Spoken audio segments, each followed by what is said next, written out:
Oi gente, tô aqui no meu melhor look de quarentena para falar com vocês sobre um assunto importante nesses tempos de isolamento social. Entender que as emoções de todo mundo estão bem confusas e afloradas. Você como pai, como mãe e principalmente os seus filhos. Isso é muito importante frisar.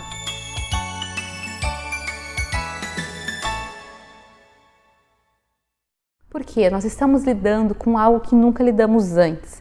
Nunca tivemos que ficar em casa por obrigatoriedade, nunca ouvimos falar de algo assim tão assustador, talvez. E mais do que isso, nós nunca tivemos tanta guerra de informações, não sabemos em quem acreditar, em quem ouvir, tá tudo uma loucura. Isso tudo promove em nós uma ansiedade, um nervosismo e um medo. E quando você está tendo esse sentimento de ansiedade, nervosismo e medo, você invariavelmente está transmitindo isso para os seus filhos. Sim, o seu filho ele está ansioso, com medo e nervoso em relação ao coronavírus. Se a sua casa está respirando esse ambiente de medo, nervosismo e ansiedade. Uma coisa importante que você tem que saber é que o seu filho já ouviu falar sobre isso, seja na escola, seja ao abrir o site da escola, talvez ter um comunicado lá, seja na televisão, no rádio, na internet, alguma coisa que passou pelo ouvido dele, seja você conversando com outros, quem sabe um áudio do WhatsApp que você ouviu alto, ele já sabe o que está acontecendo de alguma maneira. E o pior, ele sabe do que está acontecendo dentro da cabecinha dele. Lembre-se que crianças são muito imaginativas e elas têm uma visão diferente da realidade. Elas misturam a fantasia com a realidade de uma maneira muito rápida e muito fácil e muito imaginativa e fantasiosa. Então esse assunto pode ser um assunto 3 vezes, 4 vezes, centenas de vezes mais amedrontador e desafiador para o seu filho do que é para você. Então eu acho que o mais importante de tudo é nós aprendermos a regular as nossas emoções. Eu sei que todo mundo está nervoso, todo mundo está ansioso, todo mundo não sabe o que vai acontecer, porém já faz aí 1 mês que nós estamos pelo menos dentro dessa realidade e chegou a hora da gente decidir que tipo de pai e de mãe nós vamos ser nesse tempo. Se você ainda não fez isso, já chegou a hora, aliás, já passou da hora. Porque os seus filhos estão vivendo nesse ambiente e tudo aquilo que nós vivermos nesse tempo, tanto nós, adultos, quanto aquilo que nós promovermos para os nossos filhos, vão ser sentidos nos próximos dias, nos próximos meses, nos próximos anos. Então nós precisamos decidir hoje que tipo de pai e de mãe iremos ser e regular as nossas emoções. Eu quero fazer um adendo aqui antes de continuar. Se você é uma pessoa que tem um histórico de doença psiquiátrica, doença psicológica, transtorno de ansiedade, depressão e outras doenças diagnosticadas, você já tem esse histórico, você tem alguma dessas doenças ou mesmo uma tendência a alguma delas, você precisa de um acompanhamento psicológico, um acompanhamento psiquiátrico, um acompanhamento médico específico. Isso é muito importante frisar, porque se você está passando por um turbilhão de emoções que está te desestruturando, mas você já tem esse histórico, então é acompanhamento médico e profissional que você precisa, não deixe de procurar. Agora, a maioria de nós não estamos passando por um problema psicológico, psiquiátrico diagnosticado, não temos histórico, não temos tendência, só estamos agoniados, nervosos, incomodados, ansiosos, porque as nossas emoções, elas geram essas coisas dentro de nós. E nós temos que ter o controle, o autodomínio para poder gerenciar essas emoções e saber que temos que regular a nós mesmos para poder regular a nossa casa, os nossos filhos. Então eu quero propor isso para vocês. Eu sei que não é fácil, eu repito isso, mas vamos encontrar um lugar de equilíbrio emocional nesse tempo, o maior que nós pudermos, por nós e pelos nossos filhos, né? A gente tem uma tendência a sempre olhar o lado ruim das coisas, mas é aquilo que eu sempre tenho falado nas redes sociais. Nós temos tido tempo em família.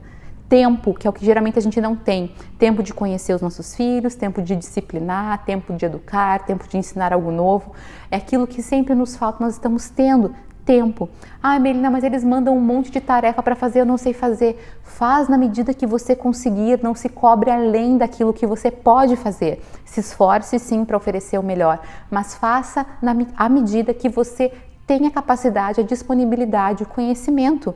Eu sempre falo para minha filha, às vezes eu falo assim, Ana Júlia, vai fazer tal coisa. Ela fala, eu não consigo. Eu falei, faz o que você consegue, filha, não o que você não consegue. A minha ordem em relação àquilo que você já sabe, não aquilo que você não sabe. O que você não sabe, você me avisa e eu vou te ajudar. Faça as coisas à medida que você consegue, não aquilo que você não consegue. Esse tem que ser o nosso compromisso, fazer o nosso melhor dentro daquilo que está ao nosso alcance. Está ao nosso alcance aprender mais, desenvolver novas habilidades? Está, beleza, então vamos lá. Mas não está, então não está. O que a gente vai fazer? Não é verdade? Então não se cobre além daquilo que você pode fazer. Uma outra queixa muito comum: ah, Melina, mas eu preciso trabalhar, eu não sei o que fazer com meus filhos. Gente, tem um monte de conteúdo gratuito na internet para ajudar você a estabelecer uma rotina, a sugerir brincadeiras para o seu filho. Tem um texto no site falando sobre meu filho não brinca sozinho, e eu gravei um vídeo sobre isso, logo vou postar. A gente pode achar maneiras de conseguir conciliar as coisas, gente. Precisamos ensinar aos nossos filhos que tem tempo que a gente não vai poder brincar mesmo. Faz parte da disciplina deles aprenderem que tem uma hora que o pai e a mãe precisam brincar. E nós vamos ensiná-los sobre isso e nós vamos vencer esse desafio também. Ai, Melina, mas você não sabe quanto de tarefa doméstica aumentou aqui em casa. Eu sei, aumentou na minha casa também, mas sabe o que eu percebi? Que enquanto aumentou a louça para lavar e a comida para fazer, diminuiu a roupa para passar, por exemplo. Então vamos olhar para o lado bom das coisas para que a gente tente diminuir a pressão sobre nós.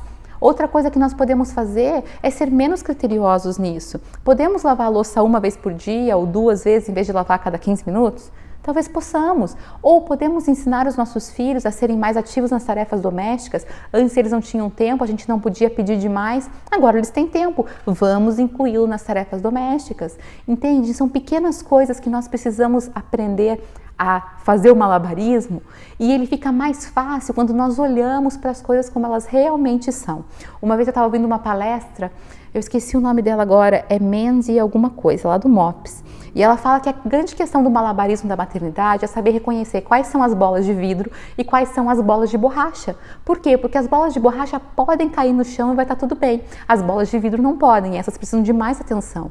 Então, quem sabe, a grande questão desse isolamento social seja você olhar e saber identificar quais são as bolas de vidro e quais são as bolas de borracha nesse grande malabarismo que estamos fazendo. Para que você possa saber quais você tem que dar maior atenção e quais você pode ser um pouquinho mais maleável e flexível. Isso com certeza vai trazer mais leveza aos seus dias. Tendo tudo isso dito, por que isso é tão importante? Porque eu quero que você consiga olhar para os seus filhos, assim como eu preciso olhar para as minhas filhas, como crianças que estão passando por uma alteração dentro de si também. As emoções delas também estão muito afetadas. E isso, quando uma criança ela está insegura por falta de rotina, por exemplo, ou uma criança está com medo, ou nervosa, ou ansiosa por causa de tudo aquilo que nós comentamos agora, ela não vai acordar de manhã e falar: nossa, mamãe, o seu filho de 6 anos, eu acordei tão ansioso hoje, acho que estou com medo de ficar doente.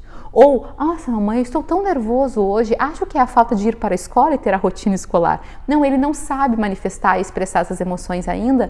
O que ele vai fazer? Ele vai se comportar de maneira desafiadora, porque toda aquela sensação que está dentro dele vai se expressar ou por uma melancolia profunda, uma criança que chora demais, que fica muito grudada em você, ou uma criança que responde, que é grosseira, uma criança que desobedece sem razão específica. Eu não estou dizendo que nós devemos aceitar esses comportamentos, não devemos educar, corrigir, mostrar que está errado, porém ao fazer isso devemos olhar o que está por trás da criança, que não é uma criança rebelde, desafiadora, simplesmente por ser. Muitas vezes é somente uma criança ansiosa, com medo, nervosa, insegura, e isso faz toda a diferença na hora de educar.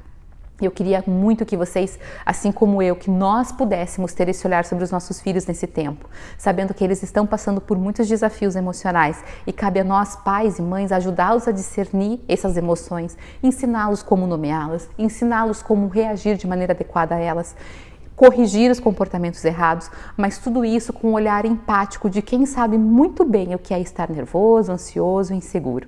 Vamos fazer esse combinado? Eu sei que não é fácil, eu sei que é desafiador, mas os nossos filhos precisam disso. Nós somos aqueles que trazemos segurança para casa e eu quero realmente colocar isso para nós.